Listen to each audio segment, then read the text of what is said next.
Webinarımıza başlayırıq. Elvin bəy, xoş gördük sizi. Hoş gördük. 2026-cı ilin ilk webinarını sizinlə açırıq. İnşallah xeyirli olsun. Çox sağ olun ki, təklifimizi qəbul etdiniz, gəldiniz. Əziz iştirakçılar, bugünkü webinarımızın qonağı Azərbaycan İKT Sənayesi Assosiasiyasının sədri Elvin Abbasovdur. Mövzumuz isə rəqəmsal savadlılıq və IT ilə gələcəyə hazırlıqdır. Buyurun Elvin bəy, sözü sizə veririk. Həm özünüz haqqında məlumat verərsiniz, həm də mövzuya keçid edərsiniz. Herkese salam. Mənim adım Elvin Abbasovdur. Mən Azərbaycan İnformasiya və Kommunikasiya Texnologiyaları Sənayesi Assosiasiyasının İdarə Heyətinin sədri və Rəqəmsal İnkişaf və Nəqliyyat Nazirliyinin İctimai Şurasının üzvü. Eyni vaxtda da bir neçə ildir ki, ölkədə İKT sahəsində ictimai fəallıq edirik, ekspert və ya digər şəkildə çalışırıq ki, komitələrdə və ya dövlətin rəqəmsal transformasiyasında faydalı olacaq məlumatlarla birlikləndirək, həm dövlət qurumlarına faydalı olaq, həm də özəl sektora və eyni zamanda da vətəndaş cəmiyyətlərinə, vətəndaşlara faydalı olmağa çalışırıq. İlk öncə maraqlı olardı ki, interaktiv keçsin, yəni ki, məhdudlaşma olmasın və hər kəs öz münasibətini bildirə bilsin. IT vizyonu deyəndə biz nəyi nəzərdə tuturuq?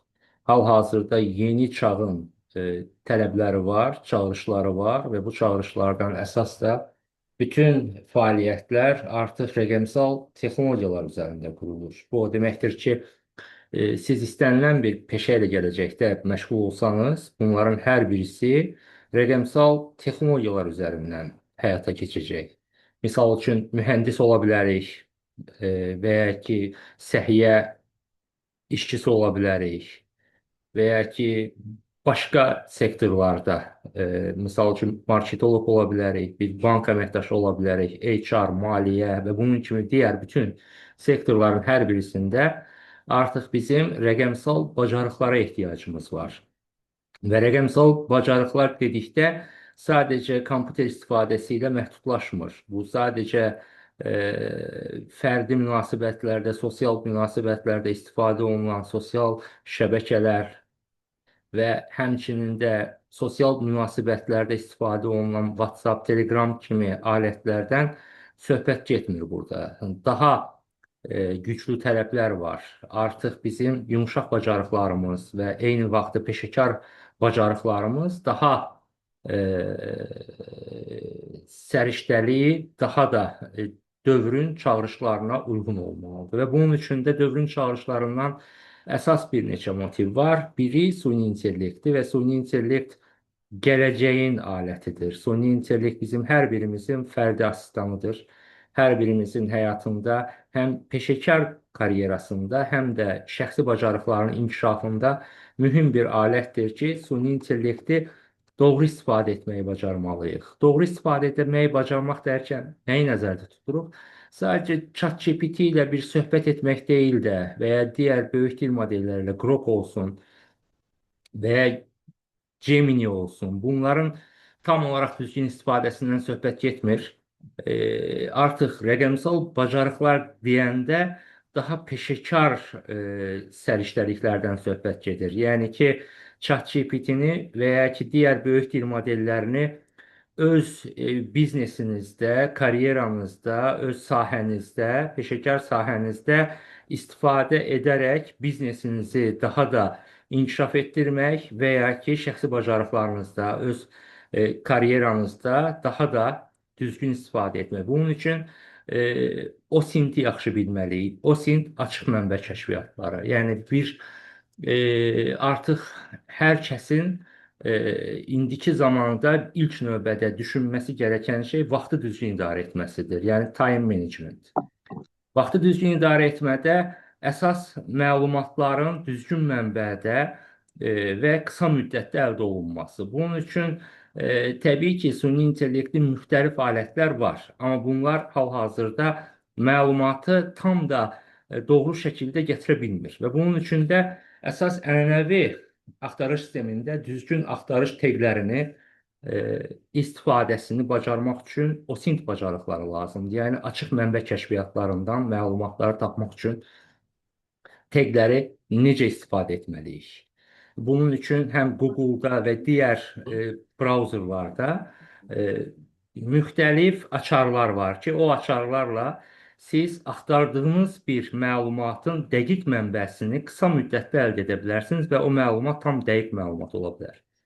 Və dövrün də ən böyük problemlərindən biri məlumat kirliliyidir. Çünki hər kəs bir şəkildə məlumat emal edir. Misal üçün, artıq baxırıq ki, süni intellektlə yaradılan qısa roliklər, yəni qısa çarxlar müxtəlif yanlış məlumatlar verir. Misal üçün, bir ara keçən ilin mövzusu idi ki, atalar sözlərini süni intellektlə qısa çarxlar edirdilər və bu ilk başlayanda hər kəs buna inanmışdı və elə bilirdi ki, bu düzgün doğru şəkildə çəkilmiş məlumatdır. Amma sonradan bilindi ki, bunlar hamısı əyləncə motivli məlumatlar idi ki, onlar çaşdırıcı xarakter daşıyırdılar və həmçinin də kritik dövrlərdə dezinformasiya dediyimiz məlumatın çaşqınlığı, yəni məlumat çaşdırıcı mənbələr istifadə olunaraq insanları yanlış məlumatlara yönləndirirlər. Bunların hər birisini düzgün şəkildə aşkarlamaq üçün o SINT bacarıqlarına ehtiyac var.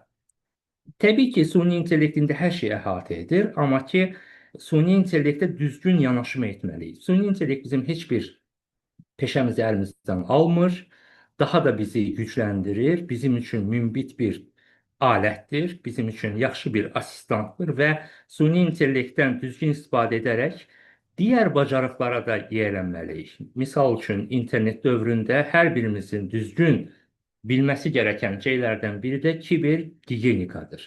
Kibergigiyenika bizim necə ki, gündəlik həyatımızda sağlamlığımız üçün necə ki, gigiyenik qaydalara riayət ediriksə, həmçinin də internet dövründə artıq biz kibergigiyenika, yəni ki, özümüzü internetdə gələn təhlükələrdən müdafiə etmək üçün hansı ki, səhv xarakterli, bizə zərər verəcək motivlərdən uzaq durmaq üçün kibergigiyenika qaydalarını düzgün mənimsəməliyik. Yəni, dövrün bacarıqlarından biri süni intellekti düzgün mənimsəməkdirsə, bundan daha önəmli bir məsələ isə kibergigiyenika qaydalarını düzgün mənimsəməkdir. Kibergigiyenika qaydalarını düzgün mənimsəməsək, biz kiber insidentlərə məruz qala bilərik, kiber hücumlara məruz qala bilərik və ya ki, şifrələrimizi, parollarımızı, username-lərimizi düzgün təyin etməməklə hər hansı məlumatımızı oğurlada bilərik, şəxsi məlumatımızı oğurlada bilərik və ya ki, həmçinin də biz phishinglərə məruz qala bilərik. Bunları düzgün tanımaq üçün, yəni bizə bir link gəlir, bir mesaj gəlir, orada bizə vacib məlumat var və bu məlumatın bizə phishing-mi yoxsa real, təbii bir üsulla gəldiyini bilmək üçün kibergigiyenika qaydalarını bilməliyik ki, o linkə baxanda o linkdəki saxtakarlığı aşkarlayaq. Misal üçün, hər hansı bir bank adı ilə təşrif gələndə linkə baxıb düzgün link və ya saxta link olduğunu başa düşmək üçün biz kibergigiyenika qaydalarını bilməliyik ki, HTTP-dən sonraki S-i düzgün təyin edək, məlumatın gəldiyi mənbədə məlumatın aid olduğu kampaniyanın, brendin adını düzgün yerdə axtaraq. Bunların hər birisi kibergigiyenika ilə bizə daha da aydın olur və biz kiber hücumlara, kiber insidentlərə, phishinglərə məruz qalmırıq. Təbii ki, bugünkü gənclərin təhsildə də əsas istifadə etdiyi alətlər var ki, bu alətlərdən də düzgün istifadə etməsək, yenə də dövrün çağırışlarına tam əməl etməmiş oluruq. Təhsildə rəqəmsal səriştəlik çox vacibdir, çox əhəmiyyətlidir. Biz heç bir şəkildə məlumatın qarşısını almamalıyıq. Biz heç bir şəkildə internetdən istifadəni məhdudlaşmamalıyıq. Sadəcə internetdən doğru istifadə, yəni ki, misal üçün, yenə də qayıdıram time managementə, yəni vaxtı düzgün idarə edilməsinə və burada sosial şəbəkənin çaşdırıcı məlumatlarından, çaşdırıcı oradakı yayımlardan uzaq durub bizə lazım olan inkişafımıza töhfə verən məlumatlara çıxış etmək üçün əsas rəqəmsal səriştəlik və time managementin kəsişmə nöqtəsinə düzgün baxmalıyıq. Və bunun kimi bir çox yeni dövrün çağırışları var. Misal üçün biz Azərbaycan vətəndaşıyıq və bizim üçün hər hansı bir məlumatı, dövlət məlumatını əldə etmək hər birimiz üçün lazımdır. Müxtəlif arayışlar alırıq. İstər biz tələbə dövrümüzdə olaq, istər daha gənc dövrümüzdə olsun və ya ki daha yaşlı insanların hər birisinin dövlət qurumları ilə müxtəlif münasibətləri olur və bu münasibətlərin hər birisində artıq rəqəmsal transformasiya öz axarında gedir və lazımı məlumatları artıq biz Azərbaycanın ən ucqar rayon və kəndlərindən kənara çıxmadan da əldə edə bilirik. Bunun üçün doğru məlumat, yəni hardan hansı məlumatı əldə edəcəyimizi bilmək həmişə vacib deyil. Sadəcə o məlumatın rəqəmsal olaraq bizə verildiyini bilməyimiz kifayətdir. Nəyə görə mən bunu deyirəm? Çünki artıq dövlət qurumları bütün xidmətlərini rəqəmsallaşdırıbdır. Amma buna baxmayaraq insanlar hələ də asan xidmətdə gedib öz arayışlarını əldə etmək üçün fiziki təmasla, yəni vaxt itirirlər, pul itirirlər, yol gedirlər, orada növbədə gözləyirlər. Amma bunların hər birisini artıq bilməliyik ki, rəqəmsal formada əldə edə bilərik. Amma bunun üçün təbii ki, biz rəqəmsal səriştəliyimiz olmalıdır ki, biz MyGov-un içərisində nəyi necə axtarmalıyıq, dövlət qurumlarının öz portallarını necə istifadə etməliyik, bunları əzbərə bilməyə ehtiyac yoxdur. Bunlar artıq sadəcə məntiqi davranışlardır. Yəni ki, hər bir dövlət qurumunun xidmətini rəqəmsal ola bilirik, amma hələ də biz görürük ki, Azərbaycanın böyük bir qismi onları fiziki olaraq əldə etmək istəyir. Bu da o deməkdir ki, rəqəmsal bacarıqlar olmadığı üçün biz ayaqla gedib vaxt itirməyi, gözləməyi özümüzə daha komfortlu hiss edirik. Nəinki biz hər hansı bir 5 dəqiqə ərzində bir internet olan bir telefondan, kompüterdən həmən arayışı, həmən bizə lazım olan sənədi, dövlət münasibətini rahatlıqla əldə edə bilərik. Və bunların hər birisini ümumilikdə ələ aldıqda, bütün bu danışdıqlarımın fonunda bizə lazım olan rəqəmsal bacarıqlar və bu bacarıqlarla biz hansı tip avantajları, imtiyazları əldə edəcəyik və bunları doğru mənimsəmək lazımdır. Əslində rəqəmsal bacarıqlar bizə çox uzaq deyil.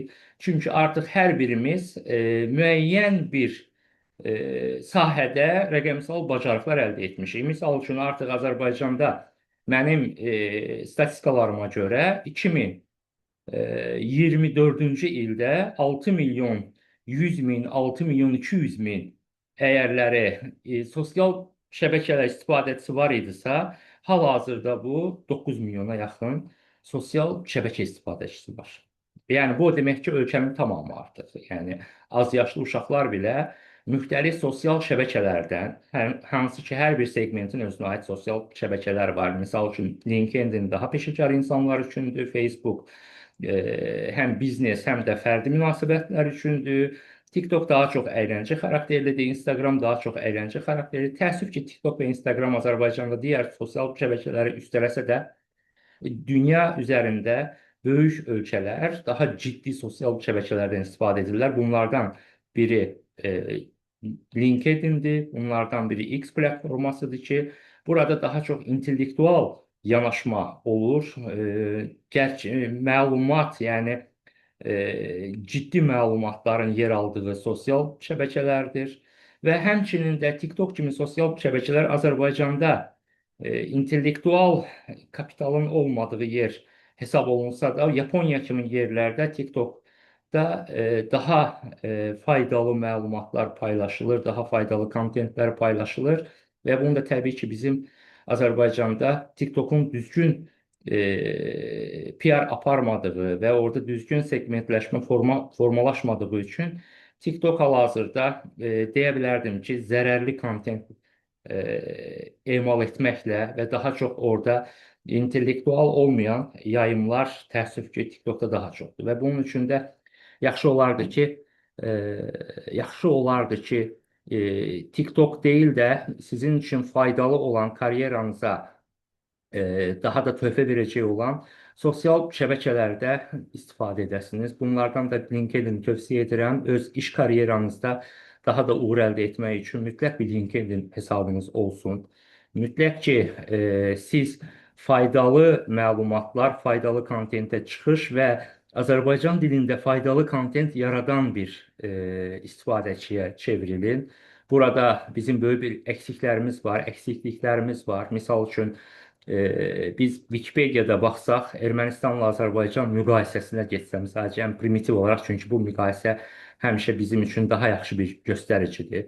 Biz baxırıq ki, Ermənistanda 150 min istifadəçi var idi. Bu da 2025-in əvvəllərində olan statistika idi. 150 min hardasa istifadəçinin 300 minə yaxın kontenti var idi. Amma Azərbaycanda 300 minə yaxın istifadəçinin 150-160 min, 170 min kontenti var. Bu da o deməkdir ki, biz faydalı məlumat istehsal etməkdə özümüzə çox əziyyət vermirik və ona görə də axtardıqda da Azərbaycan dilində faydalı məlumatlar əldə etməkdə çətinlik çəkirik. Bunun üçün də intellektual yanaşma çox önəmlidir. İntellektual yanaşma deyəndə biz Azərbaycanda təəssüf ki, insan kapitalı deyil də insan resursları terminini istifadə edirik. Hansı ki, bizə lazımdır insan kapitalı, kapital intellektual kapitala çevrilir çünki. Yəni bir yanaşmamız bu olmalıdır ki, bizim bizə işıq verən, bizi işıqlı göstərən bizim intellektimizdir və bunun üçün də daim intellektual kapitalımızı artırmalı, özümüzü inkişaf etdirməli və dövrün çağırışlarına da uyğun olaraq yeni bacarıqlar, qeyd etdiyim kimi, daha yeni başlayırıq deyə söhbətə mən indiyə qədər sizə kibergigiyenika əsas motivlərdən biri olaraq qeyd etdim. Dövrün bacarıqlarında ən birinci mənimsəməniz gərəkən qaydalardan biri kibergigiyenika qaydalarıdır. Vaxtınızı düzgün istifadə etmək üçün OSINT qaydalarını düzgün mənimsəməlisiniz ki, bir məlumata ən qısa vaxtda ən doğru məlumata necə çatmaq olur. Bunun üçün OSINT məlumatlarını düzgün mənimsəməlisiniz, OSINT qaydalarını düzgün bacarmalısınız və həmçinin də süni intellektə yanaşmanızı düzgün formalaşdırmalısınız. Ümumiyyətlə, süni intellektdə belə bir qorxu var bizdə, təəssüf ki, süni intellekt bizim nəyimizi əlimizdən alacaq, ya işimizi əlimizdən alacaq, karyeramızı. Ümumiyyətlə, süni intellektin məqsədi də bu deyil. Əgər PR-ı bir kənara qoysaq, mən nə üçün buna PR deyirəm? Bir neçə il əvvəl, hər kəsin yəqin yadındadır, Elon Musk bütün beynəlxalq alimləri bir araya yığıb süni intellektin dayandırılması ilə bağlı bir konsorsium məktubu hazırlamışdı və bu məktubu hazırlayan də eyni vaxtda Qroku ictimaiyyətə açıqladı. Yəni, o vaxt qazanırdı ki, öz böyük dil modelini də irəli sürsün. Ona görə süni intellektlə bağlı hayplara, ümumiyyətlə PR-a baxmayaraq süni intellekti düzgün mənimsəməli və süni intellektdən öz şəxsi həyatımızda, biznesimizdə, inkişafımızda doğru yanaşmanı qurmalıyıq və bu dövrün çağırışlarına primitiv, hələ qısa olaraq ifadə etdiyim bu 3 qayda bizim həyatımızda çox önəmli bir irəliləyiş əldə etməyimizə gətirib çıxara bilər. Yəni ki, biz vaxtımızı düzgün istifadə edərək, yəni time management, burada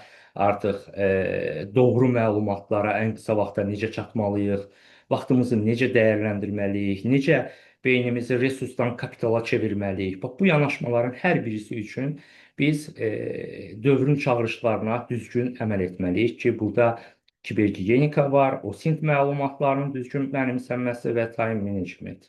Təbii ki, süni intellekt deyəndə süni intellekt sadəcə bir axtarış məlumat və ya ki, məlumatlara bizə qısa yoldan cavab verəcək bir alət deyil. Süni intellekt bugün dünyanın bütün ölkələri artıq həyəcan tədbiri çalan yeni bir texnologiyadır. Buna necə bir yanaşma edə bilərəm? Yəni, sizin süni intellektlə düzgün münasibətinizi quracaq düzgün motivasiyanı necə verə bilərik? Düşünün ki, dünyanın ən varlı şirkətləri hansı şirkətlərdir? Daha çox gəlir əldə edən şirkətləri.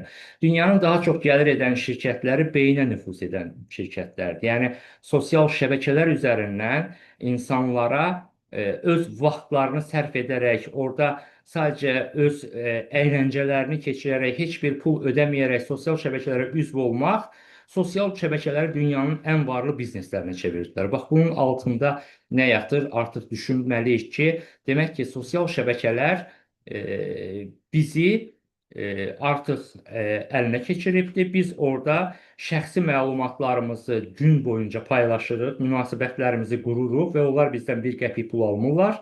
Və bu da o deməkdir ki, sosial şəbəkələr üzərindən daha çox gəlir əldə edirlər və bu gəliri də bizə hiss etdirmədən əldə edirlər. Yəni ki, biz ora qeydiyyatdan keçərkən pul ödəmirik. Amma ki, diqqət edin, Azərbaycanda hər il milyarlarca manat sosial şəbəkələr üzərindən xarici dövlətlərə axır gedir, xüsusən də bu Amerikaya.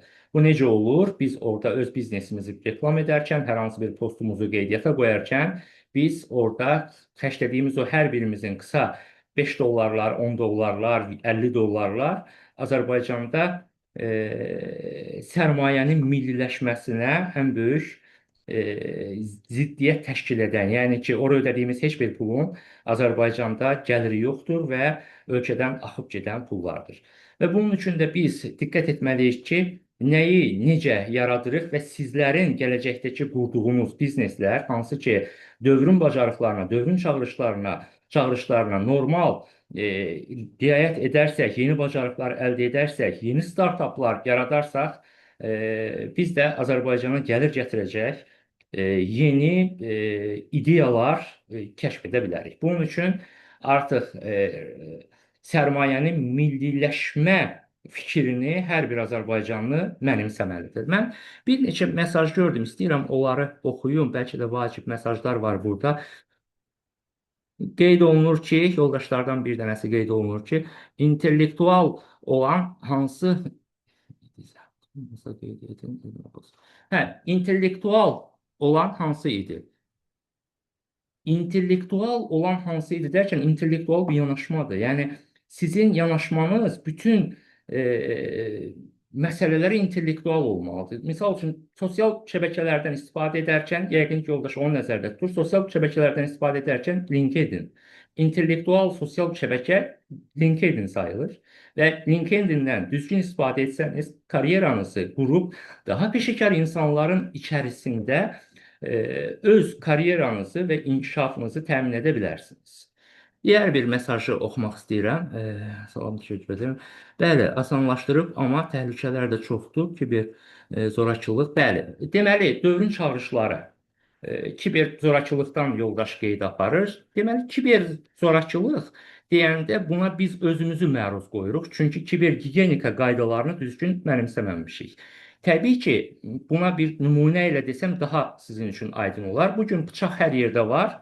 Və bıçaqla insan da öldürülə bilir. Kəndir hər yerdə, ip hər yerdə var. İplə insanlar özlərini də öldürə bilərlər. Amma ki, yanaşma artıq odur ki, bıçağın bir təyinatı var. Yəni ki, biz evdə, məişətdə, hər hansı bir mətbəxdə bıçaq istifadəsi mütləqdir. Bıçaqla adam öldürülür deyə bıçağın qarşısı alınmır. Yəni, satışdan bıçaq qaldırılmayıb. Nə də iplə insanlar özlərini də öldürə bilər deyə ipin satışı qaldırılmayıbdır.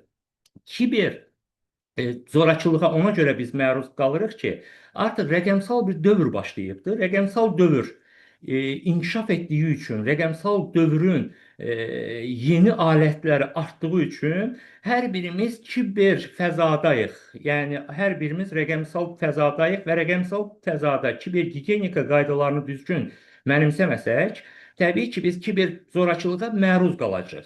Misal üçün, buna da bir nümunə ilə aydınlıq gətirək. Biz hər hansı bizə təhlükəli bir mənbəni aşkarlamaq üçün onun haqqında məlumatlı olmalıyıq. Az öncə də qeyd etdiyim kimi, bizə bir link gəlir. Təbii ki, internet üzərində hər hansı fəaliyyət aparmaq üçün müxtəlif linklərdən istifadə edirik. Bu təbii bir haldır. Bu linklərin bəziləri bizim telefonumuza zərər verici yazılımlar yoluxdura bilər. Həmçinin bizi phishingə məruz qoya bilər, həmçinin daha ağır fəsadlara məruz qoya bilər. Bunun üçün kiber gigiyenikanı mənimsəməsək, kiber zorakılığa məruz qalacaq. Kiber zorakılığın da açılımı budur ki, bizim haqqımızda məlumatlar ələ keçirildiyində bizə qarşı onu zorakılıq olaraq geri dönüş edə bilərlər. Məsələn, xüsusi növ. Deməli, iki suala cavab verdik. Bəli, çox asanlaşıb, amma kiber təhlükə. Bəli, bu suala cavab verdim. Rəqəmsallaşma inkişaf etdikcə kiber təhlükəsizlik məsələsi daha əhəmiyyətli olacaq. Rəqəmsal dövrün əsas motivlərdən biri kiber gigiyenika qaydalarını düzgün mənimsəməkdir. Bunun üçün həm peşəkar siz dəstək ala bilərsiniz, həmçinin də özünüz bu barədə araşdırıb, yəni YouTube-dan və həmçinin də aidiyyatlı linklərdən kiber gigiyenika qaydalarını mənimsəyə bilərsiniz. Deməli, bir yoldaş da yazıbdır. Çox maraqlı təlimdir. Maraqlı mövzulardan danışırsan, dövrün problemləri bəli. Təşəkkür edirəm. Deməli, əziz yoldaşlar, mən biraz süni intellektə toxunmaq istəyirəm. Çünki bu günə qədər dəfələrlə olub ki, biz böyük təlimlər verərkən dövlət qurumlarında rəhbər şəxslərlə onların xahişi ilə həmən qurumun aparat əməkdaşlarına kiber gigiyenika, OSINT və süni intellekt üzərində durduğumuz təlimlər daha çox bizə göstərir ki, peşəkar insanlar süni intellektdən sadəcə ChatGPT üzərində yazışma ilə istifadə edirlər. Hansı ki, süni intellekt məsələsinə xüsusən toxunmaq istəyirəm. Süni intellektə qarşı yanaşmamız necə olmalıdır? Baxın, Grok var, ən böyük mənbələrdən birinə sahibdir. Yəni, Grok sosial şəbəkədən qidalanır, X platformasından qidalanır. Grokla aktual məlumatlar əldə edə bilərik. Yəni, hər hansı bir xəbəri axtararkən, yeni baş vermiş məlumatı axtararkən Grokda tapmağımız daha rahatdır. Niyə? Çünki Grokun qidalandığı mənbə X platformasıdır. Əvvəlki Twitter platformasıdır. Bunun üçün Grokdan aktual məlumatları almaq üçün istifadə etmək daha faydalı ola bilər. Claude AI-dan daha çox peşəkar proqramistlər istifadə edirlər. Çünki bağışlayın, Claude AI daha çox bizə peşəkar koderlərin, yəni developerların daha yaxşı nəticələr aldığı böyük dil modelidir. Təbii ki, həm Grok, həm Claude bizə yenə də ümumi məlumatlar verə bilir, yəni ChatGPT kimi. ChatGPT daha generaldır, yəni daha ümumidir. Ümumi deyəndə odur ki, ChatGPT hər şey haqqında məlumat verir, amma spesifik fokuslandığı heç nə yoxdur. Spesifik fokuslanan bir çox süni intellekt dil modelləri var ki, sizin öz avatarınızla, yəni sizin öz görüntünüzlə, sizin öz səsinizi klonlaya bilir, görüntünüzü klonlaya bilir.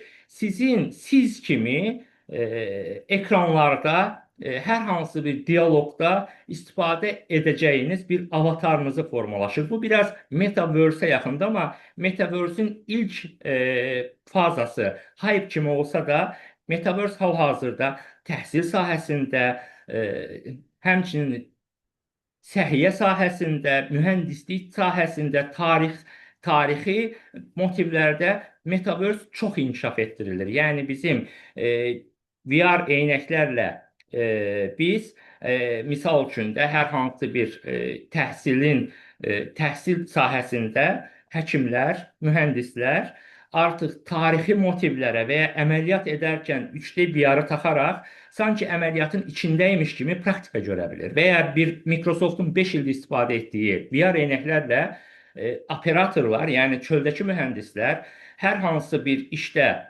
tam bacara bilmədiklərində baş ofisdəki mühəndislər VR sahəsində o paneli, o elektrik şitini və ya ki o SCADA şitini olduğu kimi onunla birgə o şitdə əməliyyatlar apara bilir. Yəni, Metaverse də hal-hazırda kifayət qədər inkişaf edibdir. Misal üçün, tarixi səhnələri canlandırmaqda təhsil sistemində Metaverse istifadə olunur Avropada və Amerikada. Bu yaxında Azərbaycana da gəlib çıxacaq.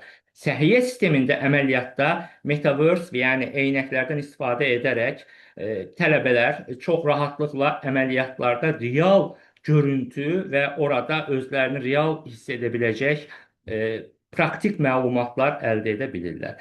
Və həmçində təhsilin bütün sahələrində artıq VR açkilərlə, yəni VR eynəklərlə Metaverse texnologiyasından istifadə edərək öz təhsillərini daha real mühitdə praktiki nəticələrlə əldə edə bilirlər. Və texnolojik yeniliklər əslində çoxdur. Bura hər birisi sığmaz. Amma bizim yanaşmamız az öncə yoldaş demişdi, intellektual deyəndə nəyi nəzərdə tuturuq? İntellektual deyəndə dövrün çağırışlarına bizim olduğumuz mövqeyə görə doğru yanaşmaqdır. Yəni biz hansı mövqeydəyik? Biz bir mühəndisik, biz bir HR-ıq, biz bir maliyyə mühəndisiyik, yəni maliyyə mütəxəssisiyik və ya digər sahələrdə müəllimik, tarix müəllimik, coğrafiya müəllimik və ya ki, hər hansı bir şirkətdə marketoloquq.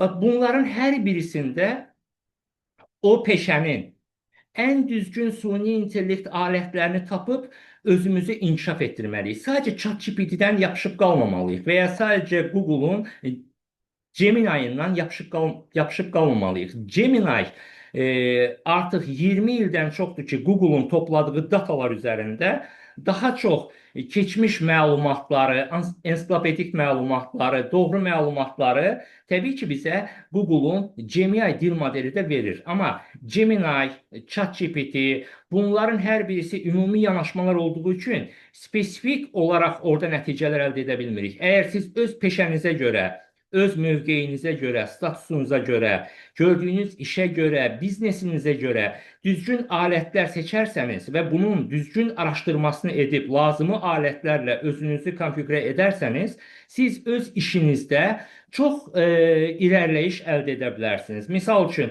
artıq agent dövrüdür, yəni ki, süni intellekt agentləri var. Bu o deməkdir ki, böyük dil modellərindən istifadə edərək bir iş axınını qurmaq. Misal üçün, sizin bir biznesiniz var, hər hansı bir təmir işi ilə məşğulsunuz, hər hansı bir servis işi ilə məşğulsunuz. Bu servis işini görərkən sizin bir çağrı mərkəzinə ehtiyacınız var. Artıq dünyada çağrı mərkəzində insan faktoru çox az yerlərdə qalıbdır. Çağrı mərkəzini tamamilə o işin öz iş axınına görə çağrı mərkəzində sual-cavablar öyrədilərək sizin biznesinizi 10 nəfərlə yox, misal üçün çağrı mərkəzində işləyən 3 nəfər, 2 nəfər o insanı tamamilə süni intellektlə əvəz edə bilərik. Və ya ki, hər hansı bir xəbər, məlumat emal edirsiniz, üzr istəyirəm, hər hansı bir məlumat emal edirsiniz və bu məlumatı emal edərkən siz, misal üçün, başqa dillərdə məlumat axtaracaqsınız. Yəni, Yaponcada məlumat var, İngiliscə məlumat var, Rusca məlumat var. Siz istəyirsiniz ki, bu məlumatların hər birisini həm əlçatan olasınız, həm də sizin başa düşdüyünüz dildə olsun. Bu artıq yeni dövrün çağırışlarında çox rahatdır. Süni intellektlə çox rahatca siz bütün dilləri öz diliniz kimi qəbul edə bilirsiniz. Mən buna bir nümunə verim. Çox qısa bir vaxt öncə, bir ay yarım öncə mən Dohadaydım. Beynəlxalq telekommunikasiya sərgisindəydim. Orada müxtəlif ölkələrdən insanlar var idi. Mən kiçik bir kitlə, sadəcə bir qulaqlıqla spesifik bir məhsuluydu. O məhsulu qulağıma taxaraq bütün dilləri Azərbaycan dilində rahatlıqla dinləyirdim və sinxron idi. Yəni, danışılarkən 1-2 saniyə məsafə ilə mən o dedikləri hər şeyi Azərbaycan dilində rahat dinləyirdim. Və həmçinin də qulaqlığın digər birini qarşı tərəfimdəki bir söhbət etdiyim, diyaloq qurduğum insanı verərək onunla hərəmiz öz dilimizdə danışaraq və hərəmiz öz dilimizdə də eşidirdik. Hansı ki, o Hindistanlı idi, ya Yapon idi, ya ərəb idi, mən isə Azərbaycanlı idim. Dövrün çağırışları dərkən, dövrün yeni alətlərini düzgün mənimsəməkdir. Adi, son çıxan telefonlar, hansı ki, bütün telefonlarda artıq yeni 2000-ci ildən çıxan, 2000-ci ildən sonra çıxan bütün telefonlarda X-Desk yanaşması var. Bu yanaşma ilə sadəcə telefonunuz üzərinizdə bir kompüter kimidir. Getdiyiniz hər hansı bir yerdə bir monitora telefonunuzu qoşarsanız, orada kompüter kimi artıq sizə bir desktop açılır, yəni ekran açılır. Telefon kimi kiçik deyil, tam böyük ekrandır. Sizin alışqın olduğunuz Windows kimidir. orada rahatlıqla öz məlumatlarınızı hər yerdə işləyə bilərsiniz. Yəni ki, dövrün çalışları artıq odur ki, üzərinizdə böyük notebook gəzdirməyə ehtiyac yoxdur. Notebookun ekranı kimi ekranı telefon siz monitora qoşulduqda sizi təmin edir. Bu o deməkdir ki, artıq həm notebookumuzu, kompüterimizi və digər elektron əşyalarımızı bir telefon əvəz edir və sadəcə telefonun kiçik ekranı deyil, o telefonu böyük monitora taxdığımızda Windows kimi bir ekranla yenə də Word, Excel və internet brauzerlarından hər şeyi düzgün istifadə edə bilirik və telefonu da yanımıza qoyub mouse kiti kimi də istifadə edə bilirik. Bax, bu çağırışlar, bu yeni texnologiyalardan düzgün istifadə etməklə Metaverse haqqında az öncə toxundum. Metaverse nədir? Niyə hype oldu? Oradan çıxan yaxşı tərəflər nələrdir? Metaverse çünki tam olaraq bir hype deyildi. Onun içərisində həqiqətən dövrə lazım olan uyğunlu alətlər də var idi. Bax, bu alətlər az öncə qeyd etdiyim kimi bir çox təhsil sistemində, industrial, yəni sənaye tiplərində istifadə olunur. Xüsusən də sənayedə, yəni istehsalatda Metaverse, yəni simulyasiya yöntemləri geniş şəkildə istifadə olunur. Artıq böyük istehsalatçılar öz məhsullarını çıxarmadan əvvəl bir eynək taxaraq bir stolun üzərində, mən bunu Dohada real artıq tanış oldum. Dohada Ericssonun stendində 6 nəfər idik. Eynəyimizi taxdıq. Stolun üzərində bir məhsul idi. Biz o məhsulu çevirirdik. O məhsulla bağlı parçalarına baxırdıq. Realmış kimi o məhsulla biz rəftar edirdik Ericssonun belə bir məhsulu ilə. Yəni Metaverse texnologiyasının tam olaraq orada mən sənayedə necə istifadə olunduğunun praktiki olaraq şahidi oldum. Və bunun kimi bir çox yeniliklər var ki, biz hər birimizin dövrün doğru yanaşmalarını, dövrün doğru çağırışlarını düzgün mənimsəsək, bizə lazım deyil, biz onu neyniyəcək kimi deyil də, həqiqətən onu öz işimizdə necə istifadə edə biləcəyimiz və bizi gələcəyə daha yaxşı aparması üçün bizim öz işimizdə avtomatlaşma və öz işimizi daha yaxşı necə dövrün çağırışları ilə irəlidədə bilərik və bunlar haqqında düzgün məlumat əldə etmək üçün mütləq ki, texnologiyaları yaxından izləməli. Çünki mən qısa bir şey deyim, 20 il əvvəl artıq bütün sektorlardan ən yaxşısı hesab olunurdu ki, tikinti sektoru hesab olunurdu. Çünki hər bir sektorun tikintiyə ehtiyacı var idi. Amma indi hər bir sektorun, tikintinin özünün belə rəqəmsal texnologiyalara ehtiyacı var. Bütün mühəndislər, bütün münasibətlər, bir iş yerindəki bütün pozisiyalar, hər birisi artıq rəqəmsal texnologiyalar üzərindən əməliyyat aparır və bu da o deməkdir ki, rəqəmsal texnologiyalar bugün prioritetdir, əsasdır. Bizim üçün ən vacib bacarıqlardır ki, rəqəmsal texnologiyaları düzgün bilməyən, öz işinə uyğun alətlərdən, proqramlardan düzgün istifadə edə bilməyən insanlar artıq o qədər də məqbul hesab olunmur sahibkarlar tərəfindən işə götürülmə sahəsində. Və bunların hər birisinə doğru yanaşma edərək biz həyatımızda, peşəkar karyeramızda, şəxsi münasibətlərdə, öz time managementimizdə, yəni vaxtımızı düzgün idarə etmədə hər birisində bizim artıq rəqəmsal texnologiyaların məhsullarına ehtiyacımız var. Sadəcə elə ailə münasibətlərində mən bir çox ailə tanıyıram ki, öz ailə təsərrüfatlarını Google Family ilə birləşdiriblər, öz övladlarının düzgün təhsil alması üçün, vaxtlarını düzgün idarə etməsi üçün onların telefonlarını valideynlər icazə ilə istifadə edirlər. Yəni ki, övlad hər hansı bir zərərli oyuna artıq valideyn nəzarət edə bilir və onun digər zərərli kontentlər, məlumatların izləməsinin qarşısını valideyn ala bilir. Bu əslində bir time managementdir. Məsələn ki, yəni öz övladınızın vaxtını düzgün idarə edirsiniz və bunun kimi elə ailə təsərrüfatında istifadə edə biləcəyimiz onlarca to-do alətləri var. Finansovu sizin aylıq gəlirlərinizi düzgün bilməyiniz üçün, yanaşmanı düzgün təyin etməyiniz üçün onlarca müxtəlif yeni alətlər var. Çox təşəkkür edirəm yoldaşlar. Nələrsə yazırlar, amma üzr istəyirəm. Mən həm çıxış edib, həm də bu yazıların hər birisinə münasibət bildirə bilmirəm. Ona görə də çalışıram ki, vaxtınızı daha səmərəli istifadə edərək mən münasibət bildirim, faydalı olum sizə. Daha sonra bu yazılarınızı oxuyacağım. Çox təşəkkür edirəm, qeydlər aparırsınız. Deməli, ID nədir deyəndə, əziz yoldaş, MyGov ID-dənmi gedir söhbət, yoxsa identifikasiyanı mı demək istəyirsiniz? Daha, yəni sualınızın Aygun xanım, sualınızı daha da açarsanız mən bəlkə sizə faydalı ola bilərəm. Çünki bugünkü terminlər generaldır. Yəni ki, biz bir çox məsələdə eyni terimlərdən istifadə edə bilirik. Misal üçün, bir terim əgərləri beynəlxalq müstəvidə istifadə olunursa daha fərqlidir. Azərbaycanda hər hansı bir, misal üçün, MyGov ID deyəndə artıq bizim kimliyimizdir. Yəni, MyGovun bizim kimliyimiz kimi istifadə edirik. Çünki MyGov eyni vaxtda bizim rəqəmsal açarımızdır.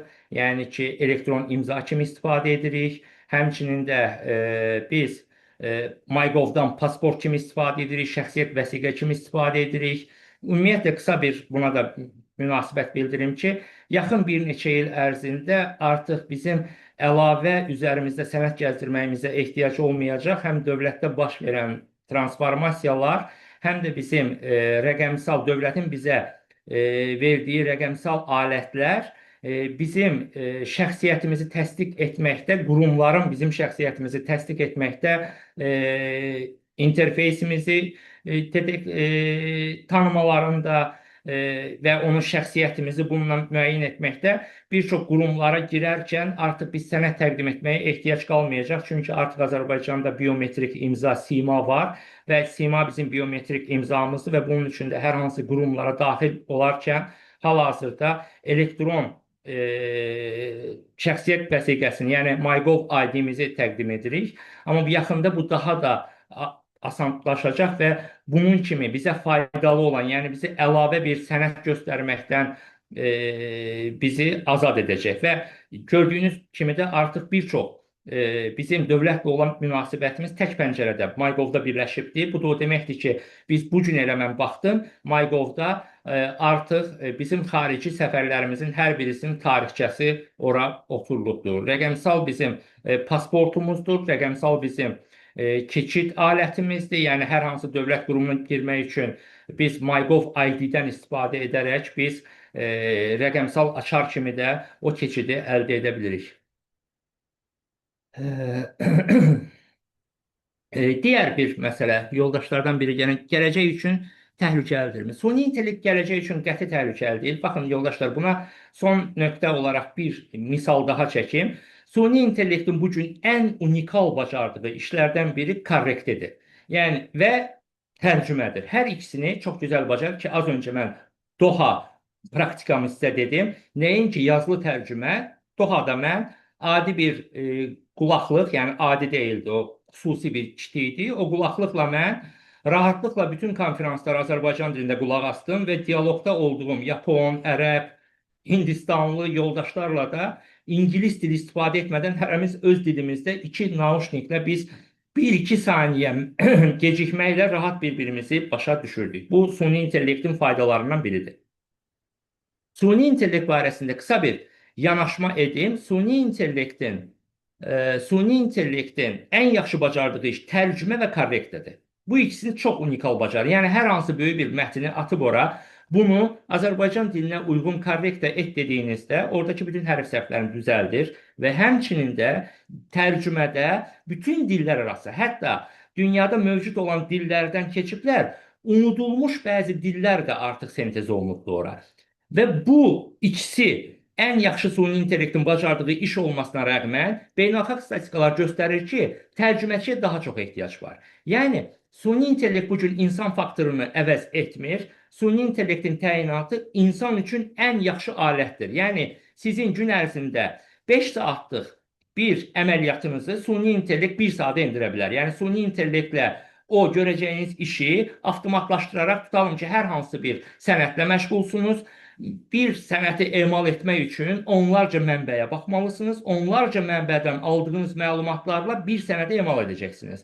Bax, suni intellekt o onlarca deyil, minlərcə mənbəni eyni anda təhlil edir.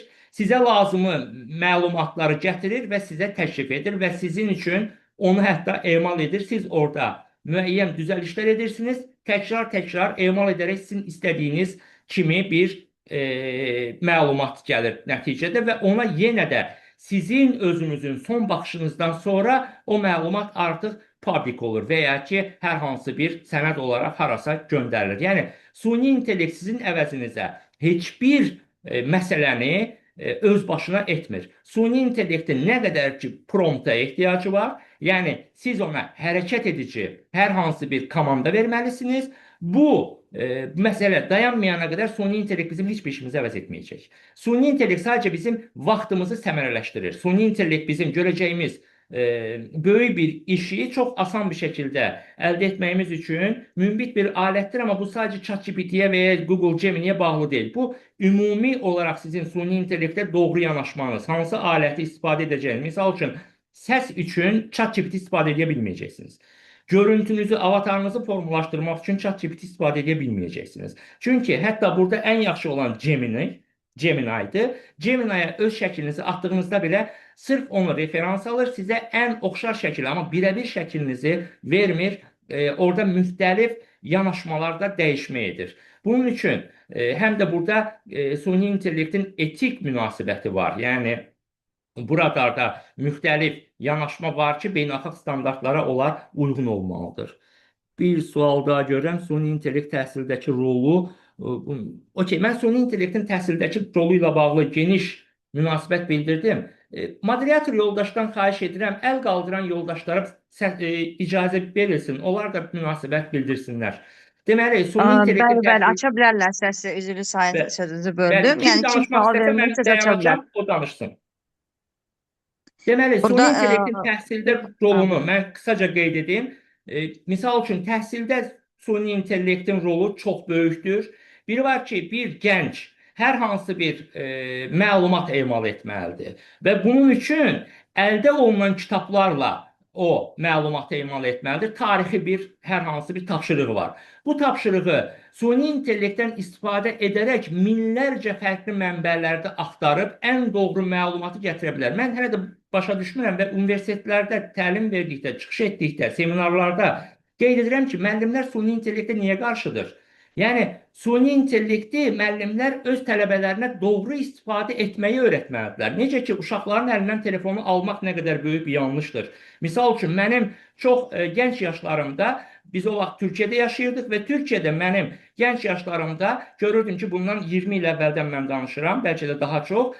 O vaxt televizorlarda, xəbərlərdə biz görürdük ki, Yaponiyalı uşaqlar robot kitlərlə oynayırdılar. Və o Yapon uşaqlar indi alimdirlər. Biz uşaqların əlindən telefonu almaq istəyirik. Hansı ki, valideyn övladla məşğul olub telefonu düzgün istifadə etməyi, interneti düzgün istifadə etməyi, ona faydalı məlumatları vermək. Əgər bacarmırsa, Google Family, Windows Family və bunun kimi ailə qoruma proqramlarından istifadə edərək övladını zərərli oyunlardan, məlumatlardan qoruyub düzgün məlumatı ona təlqin etməkdənsə telefonu əlindən almağı düşünür. Bu çox böyük səhvdir. Biz övladlarımıza texnologiya ilə iç-içə, amma onu düzgün istifadə etməyi öyrədib, onun yanında o yolu bircə getməliyik ki, o düzgün istifadə etsin, nəinki telefonu onun əlindən almaq. Həmçində təhsildə müəllimlər uşaqlara, tələbələrə süni intellekti qadağan etmək istəyirlər. Bu nə qədər böyük bir problemdir. O uşaq süni intellektdən istifadə etməyərək, onun əmsalları Avropada, Amerikada süni intellektdən geniş istifadə edərək ideyalar ortaya atır, ideyanı təkmilləşdirir, öz intellekti ilə, yəni öz təbii intellekti ilə süni intellektin gücünü birləşdirərək süni intellektə bir ideya verir, o onu daha da təkmilləşdirir və ortaya böyük bir ideya çıxır. Biz isə deyirik ki, dərsdə süni intellekt istifadə olunmasın. Təbii ki, istifadə olunsun, amma o tələbə məsuliyyəti bilməlidir ki, süni intellektdən sadəcə bir tapşırığı yazdırıb müəllimə vermək kimi süni intellekti istifadə etməyi düşünməməlidir. O düşünməlidir ki, süni intellekt də öz ideyasını daha da zənginləşdirməyi, öz tapşırığını daha da geniş bir motivdə yazmağı tapşırığını daha düzgün idarə etmək üçün, daha düzgün təhvil vermək üçün süni intellektdən istifadə etməlidir. Yəni yanaşmanı düzgün qoymalıyıq. Nəinki biz süni intellekti qadağan etməliyik tələbələrə və ya övladlarımıza. Məncə texnologiya hər kəsə açıq olmalıdır ki, biz Avropa ilə, Amerika ilə gələcəkdə əyaqlaşa bilək. Növbəti bir sual var. Mən gördükcə burada bir əl qaldıran yoldaş var. Xahiş edirəm siz danışın da. Mən sizin əlinizi hardan açacağımı bilmirəm. Əl danışmaq Səsi istəyən aça bilər. Reyhanə xanım, buyurun, eşidirik sizi. Açın səsi, danışın. Bir sualım olacaqdı sizə. Sualım budur ki, süni intellektin inkişafı nəticəsində bəzi sahələrdə işsizlik yarana bilər. Bəs bu işsizlik yaranan sahələri əvəz edəcək peşələrin yaranma ehtimalı var? Baxın, çox düzgün bir sualdır. Bu sual hər kəs üçün faydalı olacaq. Buna birinci sənaye inqilabından başlayaq. Birinci sənaye inqilabında buxarlı gəmilər, buxarlı motorlar ilk icad olunduğunda o çotanları bellərində daşıyan insanlar işsiz qalacağını düşündülər. Və onlarca yeni mühəndislik sahəsi açıldı. Elektriğin icadı ikinci sənaye inqilabıdır. Yenə də buxara kömür atan işçilər dedilər işsiz qalacaq. Amma ki, elektriğin yaranmasıyla minlərcə yeni iş sahəsi açıldı və onlarca iş bağlandı, minlərcə yeni mühəndislik sahəsi açıldı. Elektronikanın inkişafı ilə bir yerdə, sənayinin inkişafı ilə bir yerdə, yəni ki, adi at arabalarından biz avtomobillərə keçiddə at arabalarında taxta ilə, dəmirlə düzəldilən bir nəfər araba, bir də qabaqda at var idi. O atın qulluqçusu var idi. Amma bir avtomobilin ərsəyə gəlməsində minlərcə mühəndislik, yəni hər detalın xüsusi mühəndislik sahəsi açıldı. O, istər onun təkərindən tutmuş, rolundan, mexanika, mühərrik və bunun kimi digər bütün maşında gördüyünüz hər şey minlərcə mühəndislik sahəsidir. Süni intellektin həyatımıza gəlməsi ilə birlikdə 10 minlərcə yeni mühəndislik sahəsi açılacaq. Bunu beynəlxalq kosmik sahələrdə biz nə qədər kəşflər eləyəcəyik? Biz bütün sahələrdə, tibb sahəsində və ya müxtəlif elmi sahələrdə nə qədər yeni mühəndislik, tədqiqatlar sahəsi açılacaq. Yəni, süni intellekt bizə yeni çağırışları, yeni mühəndislik, yeni dövrün yeni sahələri ilə gəlir. Nəinki bizim rutin olaraq gördüyümüz işlər. Süni intellekt gəlin baxaq, hansı iş əlimizdən alacaq? Süni intellekt rutin gördüyümüz işləri əlimizdən alır. Yəni ki, misal üçün süni intellekt robototexnikaya bir dəstək verir. Misal üçün bir şəxs var idi, knopkaya basırdı və ya bir şəxs var idi, bir yerdə dururdu, iş axınının doğru izləməsini təyin edirdi. Amma indi qara fabriklər var.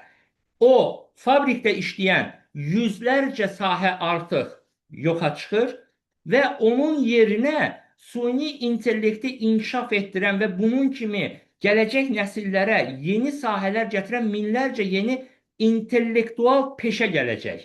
Düşünün ki, bizim bədənimiz, bizim əlimiz, ayağımız, gücümüzün indi zərərli iş peşəsi deyən yerlər var. Yəni, boya vurmaq zərərli peşədir və bizim qoxu alma qabiliyyətimizi itirir. Səsküylü yerdə işləmək bizim eşitmə qabiliyyətimizə zərərdir. Neft çıxartmaq bizim həyati orqanlarımızı zərərli iş peşəsi sayılır. Amma ki, bunları robotlar eləsə, Azərbaycan mühitini nəzərə alıram, yerdən qazı çıxartmaq, nefti çıxartmaq, kənd təsərrüfatında yer belləmək, traktorda oturub iş görmək, bunların hər birisini artıq yeni traktorlar Hollandada kabinsizdir, insansızdır. O GPRS-lə təyin edirlər, özü gedir yeri əkir, belləyir, ağac əkir və onun üzərində kabin yoxdur. Amma məhsuldarlıq daha da artır. Yəni ki, Azərbaycandan nefti insan yox, robot çıxarsa neft azalmayacaq, qaz azalmayacaq, ikra azalmayacaq. Kənd təsərrüfatına, insan faktoruna söykənən bir çox problemlər aradan qalxacaq, amma hasilat qalxacaq.